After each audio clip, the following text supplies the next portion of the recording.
So, O.J. Simpson has died from prostate cancer, age 76.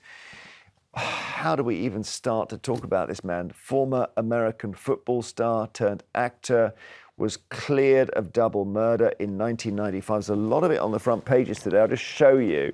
So, infamous. Yeah, infamous is a good word. Famous in a bad way. O.J. there. Just turn that for you. Okay. The Sun's a bit brutal, given that the man is dead. Good riddance. Let's have a look here. O.J. Simpson, whose murder trial gripped the world. Do you remember it, Paula? I do remember it. And even though I was just in my early 20s at the time and I was studying to become a barrister, as you can imagine, it had all the very sad, difficult, complicated issues that arise in criminal cases. We had a prominent sportsman who was black, who was facing very serious charges, of course. We had domestic abuse as a significant feature. And of course, Jeremy, the backdrop to this was, you'll remember the Rodney King LA riots of 1992. He was beaten up for, I don't even know what he'd done, Rodney King. Yes. I think it was a speeding stop. I was just going to say, it was a traffic violation. Yeah. He failed to stop. 4 white police officers came out, attempted to arrest him, and when he was refusing their request, what they didn't know was that they were being videoed by somebody in another car, and they beat Rodney King with their batons, and this video was then published, and it then set off what was, of course, a nuclear bomb in terms of... With O.J., you mentioned all the angles, and it's very, very serious. I mean, it's pretty clear he did it. We had the slowest car chase in American history. I don't know if we can see this, but this was watched, I think, by 95 million people. He was in the car holding a gun to his head, Wilfred. Do you remember watching this? Yeah, and you've said it, Jeremy. I'm glad that you said it, because a lot of people seem to still dance around it. He did it. This is one of the greatest miscarriages of justice that's ever happened. And, you know, what America should be looking at is that how, as a society, could you get to that stage where, because of this gulf with race, and so what happened to Rodney King was atrocious, but then you can't allow a man that clearly killed 2 people to get away with it. And this is where America needs to look at itself. Why did he get away with it? The jury, I think the jury were all black. They're all black, and it's all. And I think, but I also think then black Americans, African Americans, as they would term themselves, were thinking the whole system is loaded against us, and this is our chance to put it right. Well, no, so it got caught up in that, right? And not only they just said this is another example of the system being loaded against us. Right. Against us. That was just. But as you say, I mean, when we say he did it, okay, the 2 reasons. He wrote a book called "If I Did It: Confessions of the Killer." That's what he wrote, and then also he lost the civil cases taken out by the relatives of Goldman, who was his ex-wife's boyfriend. Of course, the 2 of them were both murdered, and there they both are. What an extraordinary crime. She had been a victim of domestic violence at O.J.'s hands. And if you look at our big picture here at the front of the studio, this is the moment that electrified America, because his lawyer, Johnny Cochran, said, if the glove don't fit, you must acquit. And he made a great show of, I can't get these gloves on. But I mean, anyone can make their hands a bit bigger to stop them getting a glove on. It's theatre. The thing about justice, it's about getting to the truth. What this demonstrates, it's nothing about the truth here, it's about theatre and actually pricking into people's annoyance about the system. There is a lot of racism going on in America, but that is no justification for somebody who clearly committed a crime to get away with it. Well, let me ask the lawyer here. So maybe the viewers will want us to talk about this. I don't know whether you want to just call in and talk about O.J. and what the case means to you, but particularly this issue of whether it's acceptable now that he's gone, he can't sue, for us to say, we know he did it. Now, as a lawyer, are you uncomfortable with that? Not at all.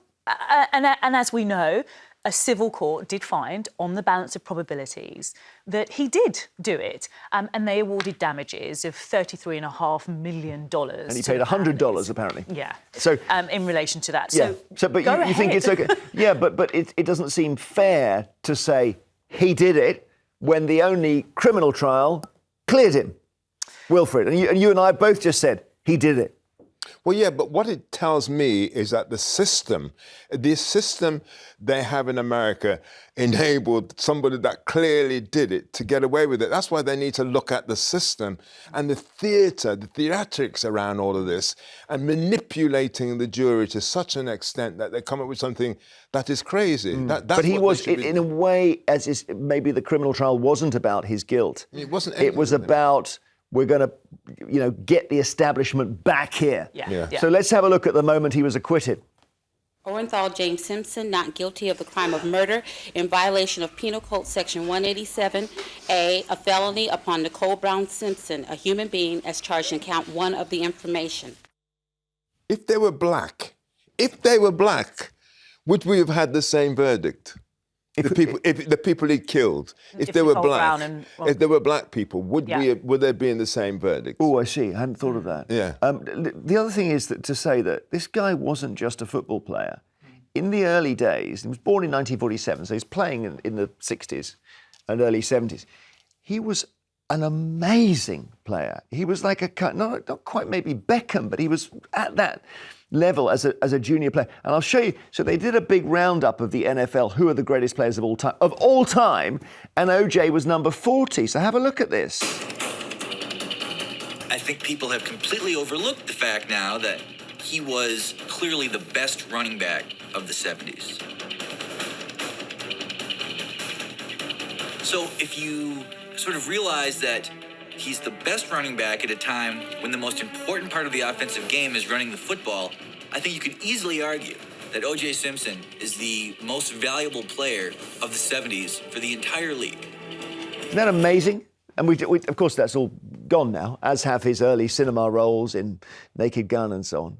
But what an extraordinary life. He did lead an extraordinary life, and look at how it then kind of ended so terribly, so dramatically, because of course after he was acquitted, he then was arrested, charged and found guilty of armed robbery. Indeed. And I think he received a sentence of 30-odd years in terms of that. But that was weird as well, because the thing that he was supposed to have been robbing was some of his own memorabilia, which he felt he had a right to. So when you say armed robbery, it sounds like he went into a bank or something. But it was a very odd case, and I wonder whether, again, the system is so crazy over there, they threw the book at him for that because they wanted to get him for the first thing. Yeah. And it's interesting that you make the point about the theatrics. You know, we saw, didn't we, this very impressive man of colour, Johnny Cochran, come out and perform as if he was going for the Oscar in terms of his defence of O.J. Simpson. And what he did was turn the case around. Yeah. And so that we weren't now looking at whether O.J. was guilty or not. What we were looking at was whether the LA police were guilty. Yeah. And that's what he did. I wonder whether, last thought, that trial is the reason we must never have cameras in courtrooms, because it turns justice into a show.